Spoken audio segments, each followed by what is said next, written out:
Hello అండి, welcome to Bindu's దునియా. మనం ఈరోజు ఎక్కడున్నామా అని అనుకుంటున్నారా? బన్సీలాల్ స్టెప్ వెల్ దగ్గర ఉన్నామండి. ఇది వచ్చేసి మనకు నియర్ సికింద్రాబాద్ దగ్గర ఉంటుంది. లొకేషన్ ఎవరికైనా కావాలి అంటే కింద పిన్ సెక్షన్లో డిస్క్రిప్షన్ సెక్షన్లో పిన్ చేస్తాను, చెక్ చేయండి ఒకసారి.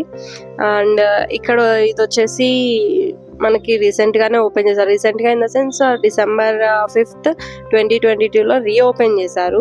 యాక్చువల్లీ దీన్ని కట్టడం అయితే 17th centuryలో కాకతీయాస్ కట్టించారనమాట. ఎందుకు కట్టించారు అంటే అక్కడ ఉన్న ప్రజలకి వాటర్ ఇబ్బంది ఉంది అని చెప్పేసి ఒక బావి లాగా కట్టించారు. కైండ్ ఆఫ్ కొంచెం ఆర్కిటెక్ట్ వేలో కట్టించారనమాట. సో జనాలు అప్పటి నుంచి కూడా దాన్ని తాగే నీటి బావిలాగా యూజ్ చేసుకునేవాళ్ళు. బట్ 1970s వరకు యూజ్ చేశారు. దాని తర్వాత నుండి దీన్ని యూజ్ చేయడం ఆపేశారు. మేబీ వాటర్ పొల్యూట్ అవ్వడం వల్ల రీజన్స్ అనేవి మనకు తెలియదు. దాని తర్వాత నుంచి దాని మెయింటెనెన్స్ కూడా సరిగా ఎవరు చూడట్లేదు అనమాట. సో డ్యూ టు నెగ్లిజెన్స్ అది మొత్తం పాడైపోయింది. లైక్ కూలిపోవడం, కొంచెం గోడలు కూలిపోవడం, వాటర్ కంప్లీట్గా పొల్యూట్ అయిపోవడం. కొంచెం వాటర్ పొల్యూటెడ్ ఏరియా అంటే దోమలు అవి కూడా ఎక్కువ వస్తూ ఉంటాయి కదా. సో అటు సైడ్ ఎవరు వెళ్ళకుండా అలా అయిపోయిందనమాట. మన తలసాని శ్రీనివాస్ గారు, కేటీఆర్ గారు ఒక టీం ఫామ్ చేసి దాన్ని మొత్తం మళ్ళీ రీమోడిఫై చేయాలి అని చెప్పేసి రీమోడిఫై చేసి 5th December 2022 రోజు రీఓపెన్ చేశారు. అది అసలు ముందుకి మనం తర్వాతకి పిక్చర్స్ చూస్తే అండి ఎంత డిఫరెన్సో మనకు క్లియర్గా కనిపిస్తుంది. BRS government did a wonderful job అనే చెప్పాలి. ఈ విషయంలో మాత్రం డెవలప్మెంట్ అయితే చాలా బాగుంది ఆ స్టెప్ వెల్ది. మనం అక్కడికి స్టెప్ వెల్ దగ్గరికి వెళ్ళిన తర్వాత మనకి మ్యూజియంస్ ఉంటాయండి. 3 మ్యూజియంస్ ఉంటాయి. ఆ మ్యూజియంస్ చూసిన తర్వాత మనం స్టెప్ వెల్ దగ్గరికి వెళ్తాము.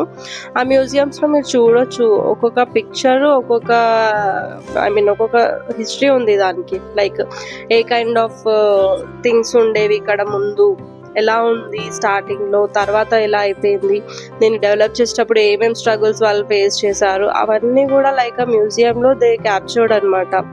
అండ్ ఆ టైంలో లైక్ 17th centuryలో ఏవేవైతే యూజ్ చేశారో ఒక వాటర్ కోసం, కుండ, గొడ్డలి, అలాంటి కొన్ని యాంటిక్ పీసెస్ కూడా మనం ఆ మ్యూజియంస్లో చూడొచ్చు.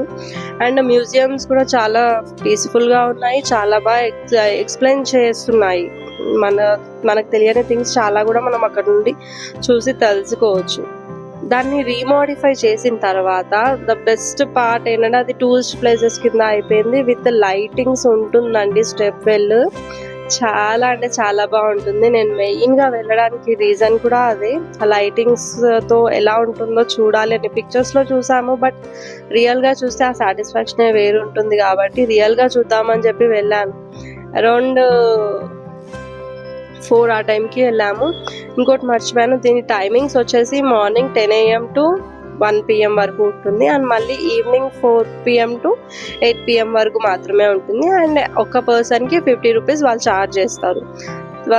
టికెట్ తీసుకొని మనం లోపలికి ఎంటర్ అవ్వగానే చెప్పాను కదా మ్యూజియంస్ ఉంటాయని. ఆ మ్యూజియంస్ చూసిన తర్వాతనే మనం స్టెప్ వెల్ దగ్గరికి వెళ్ళడానికి వే ఉంటుందన్నమాట. అలా మొత్తం మ్యూజియంస్ అన్ని చూసేసరికి ఒక 15 minutes టైం పడుతుంది, 15 to 20 minutes. ఆ తర్వాత మనం స్టెప్ వెల్ దగ్గరికి వెళ్ళిపోవచ్చు. వెళ్ళిపోయిన తర్వాత లైటింగ్స్తో వ్యూ చూద్దామని చెప్పేసి నేను 5:30 నుంచి వెయిట్ చేశాను. వాళ్ళు 6:15, 6:30 వరకు కూడా లైట్స్ అసలు వేయలేదు. వెయిట్ చేశాను చాలాసేపు వెయిట్ చేసాము. కరెక్ట్గా లైట్స్ వేసే టయానికి వర్షం పడడం స్టార్ట్ అయిపోయింది. అబ్బా లైట్స్తో చూడకుండానే వెళ్ళిపోతానా అని అనుకున్నాను. బట్ జస్ట్ లైట్స్ వేసే వరకు ఉన్నాము. వర్షం ఇంకా పెద్దగా అవుతుందని చెప్పేసి రిటర్న్ అయిపోయామన్నమాట. బట్ ఉన్న కొంచెం సేపు అయినా కూడా కొంచెం ప్లెజెంట్గా అనిపించింది. లైక్ రిమైనింగ్ టూరిస్ట్ ప్లేసెస్తో కంపేర్ చేస్తే ఇది కొంచెం పీస్ఫుల్గానే ఉంది. అంత క్రౌడ్ ఏం లేదు. అండ్ మెయింటెనెన్స్ కూడా నీట్గానే ఉంది వెన్ కంపారిటివ్లీ బిఫోర్. అక్కడ పిక్చర్స్ చూస్తే మీకు క్లియర్గా అర్థమవుతుంది ఎలా ఉండేదో. మెయింటెనెన్స్ అయితే చాలా బాగుందండి. అండ్ పిల్లల్ని కూడా తీసుకెళ్ళి వాళ్ళకు కూడా చూపించవచ్చు హిస్టరీ ఏంటి, మన హిస్టరీ అని చెప్పేసి వాళ్ళకు కూడా తెలుస్తుంది ఎలా ఉండేది, అసలు ఏం చేసేవాళ్ళు. కానీ ఆర్కిటెక్చర్ ఉంటుందండి నిజంగా. ఆ 17th centuryలో అంత ఆర్కిటెక్చర్తో క్రియేట్ చేశారు అంటే అది చాలా గ్రేట్ అని చెప్పాలి. ఇప్పుడున్న ఇంజనీర్స్ ఎవరైనా కూడా అంత ఆర్కిటెక్చర్తో అయితే మనం కట్టలేరు కూడా. నాకైతే అది అనిపించింది. ఒకసారి చూడండి మీరు కూడా వెళ్ళి. ఆల్రెడీ చూసిన వాళ్ళు ఉంటే ఈవినింగ్ వ్యూ మీకు ఎలా అనిపించిందో మీ ఎక్స్పీరియన్సెస్ నాతో షేర్ చేసుకోండి. నాకు అసలు నిజంగా మిస్ అయ్యాను నేను. నెక్స్ట్ టైం డెఫినెట్గా ఈవినింగ్ ఆ టైంకే వెళ్తాను, 7:30, 8 ఆ టైం తర్వాత ఆ టైంకే వెళ్తాను, 7:30 టైంకి, ఎందుకంటే 8కి క్లోజ్ అయిపోతుంది కాబట్టి. బట్ డెఫినెట్గా నేనైతే వెళ్తాను ఇంకొకసారి నైట్ వ్యూ చూడడానికి. నాకు అంతా చూడాలి అని ఉంది. డెఫినెట్గా వెళ్తాను. మరి మీకు ఎలా అనిపించిందో మీ ఎక్స్పీరియన్సెస్ కూడా నాతో షేర్ చేసుకోండి. Thank you so much. Please do like, share and subscribe.